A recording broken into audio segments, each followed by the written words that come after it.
So today we're getting into something pretty significant for American Catholics. Absolutely. The election of Robert Prevost, Chicago, born as Pope Leo XIV. Exactly. We've pulled together various news reports, our notes. Basically, we're trying to understand what this means. Right. What's the impact going to be on the Catholic Church here in the U.S., especially, given all the political divisions we see? And the divisions within the church itself. So that's our mission. Figure out the challenges, the opportunities for an American Pope navigating, well, pretty choppy waters back home. It's a really fascinating question to start with, because Pope Leo XIV, he's inheriting a situation. Our sources all point to this politically fractured U.S. church. It's not brand new, is it? But maybe worse lately. Seems amplified, definitely. So the big question is, does his American background actually help him? Can he navigate this better than, say, a pope from Argentina or Germany? Okay, let's dig into that background. Robert Prevost, now Pope Leo XIV, raised on Chicago's South Side. Yep. And so experts we looked at, they suggest this familiarity, knowing U.S. culture. It could be a real plus. The idea being, if you understand the nuances here, you can speak to everything, like caring for migrants and defending the unborn, maybe bridge those gaps. That's the hope some people have. We saw a quote from Charlie Cammony, a theologian. Right. He pointed out that Pope Francis sometimes struggled to connect here, maybe because he was a bit removed from American realities. Interesting phrasing. Yeah. So the thinking is, Pope Leo XIV, having lived it, maybe he can critique and praise in a way that feels more grounded, more understood by Americans. It's coming from a place of knowing the context. Exactly. His Chicago roots, for instance, might give him a feel for the different cultural vibes, the economic pressures shaping how American Catholics see things. That's something maybe harder to grasp fully from Rome. And we also saw John Carr, formerly with the U.S. Bishops' Conference. The USCCB. He kind of echoed that, described Pope Francis as more of an outsider, focused on that poor church for the poor idea. Which resonated, but maybe not universally in the U.S. context. Right. So Carr thinks Pope Leo might have a better shot at building bridges. But here's where it gets tricky, doesn't it? Uh-huh. Some of the issues Pope Leo seems to care about helping migrants, for example. Well, that could clash pretty directly with policies from President Trump and Vice President Vance. And Vance himself, a Catholic convert, that adds another layer. Yeah. So this immediately raises the question, what's he going to prioritize? Ah. How outspoken will he be? Pope Francis certainly wasn't shy. Our sources talked about that running battle of words he had with Trump and Vance. Over aid to migrants, the poor, things like that. Right. And it became apparently somewhat politically acceptable under Trump for some conservative Catholics to openly insult and dismiss the Pope. That's quite a shift. It really is. So does Pope Leo XIV jump into that same arena? Does he pick those battles? Or does he try a different tactic? It feels like a real balancing act. It is a huge one because the U.S. Catholic Church isn't, monolithic. Our sources keep saying it has directly conflicting views. Polar opposites sometimes. Pretty much. So if he leans hard into traditional doctrine, say on same-sex marriage, he risks pushing away Catholics who are more focused on inclusion, mercy. But then, if he keeps up criticism of the White House on something like immigration, he could anger theologically traditional Catholics who are politically aligned with Trump. You can't please everyone. Definitely not. We saw Denise Murphy-McGraw. She's with Catholics Vote Common Good. Okay. She sees him as a potential ally precisely because he's American, thinks he gets the U.S. context, can speak to people in their own language. Understands their concerns maybe more intuitively. Yeah. But then you flip it, Ashley McGuire from the Catholic Association. Right. She's highlighting that he chose the name Leo after a pope known for standing against moral relativism. So her hope is for doctrinal and moral clarity. See? Totally different expectations. It just lays bare those internal tensions, doesn't it? Different groups pinning different hopes on him. And the political demographics. Wow. They really show the split. The 2024 polls we looked at, just a mix. Moderate, conservative, liberal Catholics. And voting very differently. Trump versus Harris.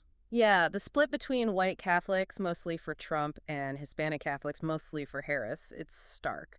Nearly 2/3 each way. That's the landscape he's stepping into. Deeply politicized, even within his own church in the U.S. But it's not just the U.S. background, is it? There's this whole other side. Absolutely. His international experience is huge. All that time in Peru, traveling for the Augustinians. Plus working in Rome, heading up that bishop-picking agency. Right. And that's kind of a double-edged sword, you could say. How so? Well, maybe he's a bit out of touch with the day-to-day specifics of U.S. culture right now. Mm. But, and this is a big but, almost 30% of U.S. Catholics weren't born here. Ah, so that international perspective might actually connect with a huge chunk of the American church. Exactly. It could resonate deeply. John T. McGreevy, historian at Notre Dame, he was quoted saying Pope Leo seems likely to be an internationalist pope. Focused on migrants, the poor. Yeah, in what McGreevy called an increasingly nationalist age. So maybe his focus isn't primarily on U.S. domestic politics. Interesting. Which brings us to this idea of unity and Catholic social teaching. Right. That body of doctrine about human dignity, the common good. Several cardinals seem to think he'll really push for being a bridge builder. Cardinal Cupich in Chicago, his hometown. Yeah, Cupich hopes that multinational background helps him connect across diverse U.S. Catholic groups, and he wants the Pope to inspire more focus on the faith's social gospel. Cupich even read meaning into the name Leo, linking it back to Pope Leo XIII. The one focused on workers' rights, immigrants, the marginalized. Exactly. And Cardinal Gregory, retired in D.C., he seemed to downplay the nationality thing. Right, he said the focus wasn't, is he American, but more like, who can strengthen the faith? Address the areas where people are maybe less enthusiastic, find the common things that draw us together. It was noticeable, though. His first remarks were in Spanish, Latin, Italian. Mentioned Peru. But no mention of the U.S., no English right off the bat. Small detail, maybe, but interesting. And Robert George at Princeton suggested the new pope might challenge Americans on the role of the state How? by pushing for that Catholic social teaching idea of a balanced role. Not too much individualism, not too much state control, a middle way. So, thinking about Pope Francis, there's continuity, but maybe some shifts, too. Seems likely. Francis was popular overall, but let's be honest, he faced pushback. From traditionalists, yeah. Latin Mass, LGBTQ plus outreach. And on immigration, even from people like Vice President Vance. So the experts we read suggest maybe a reset in style. Leadership approach. Possibly, delivering similar messages perhaps, but maybe more diplomatically. Cardinal McElroy had that quote, they wanted someone following the pathway of Francis, but not a photocopy. Right, and Cardinal Cupich called him a triple threat with languages. Yeah. And really emphasized his background as a missionary pastor. Like they were looking for that pastoral touch. There's also the money situation. We can't ignore that. No, the Vatican's facing a financial crunch. Donations down, pension deficit. It's serious. And Pope Leo XIV apparently has this reputation as a sharp manager. From his time running the bishop's dicastery, leading the Augustinians, that was seen as a definite positive. Cardinal Cupich basically said financial sustainability was on their minds in the conclave. You bet it was. Okay, so what about his actual views on some key issues? What do we know? Well, on women in the church, seems pretty aligned with Francis, acknowledging their role, but, stopping short of ordination. He was in an anti-abortion club in university. Right, and he's pushed for action on climate change. But then there are other things. In 2012, he said Western media promotes anti-Christian lifestyle choices. Okay. And LGBTQ plus issues, maybe different from Francis. Possibly. Sources point to comments from 2012 about media portrayals of same-sex families, and in 2016 opposing teaching gender and sexuality topics in Peruvian schools. But migrants seem a definite focus. Absolutely. His work in Peru with Venezuelan migrants really highlights that. It's also noted he voted in U.S. Republican. That's interesting, too. Wasn't Cardinal Parolin the Italian the front runner initially? He was widely seen as such, yeah. But Prevost, Pope Leo now, he emerged as the consensus guy. Apparently there was great movement on day 2 of the voting. Gained momentum fast. He was overperforming right from the start, it seems.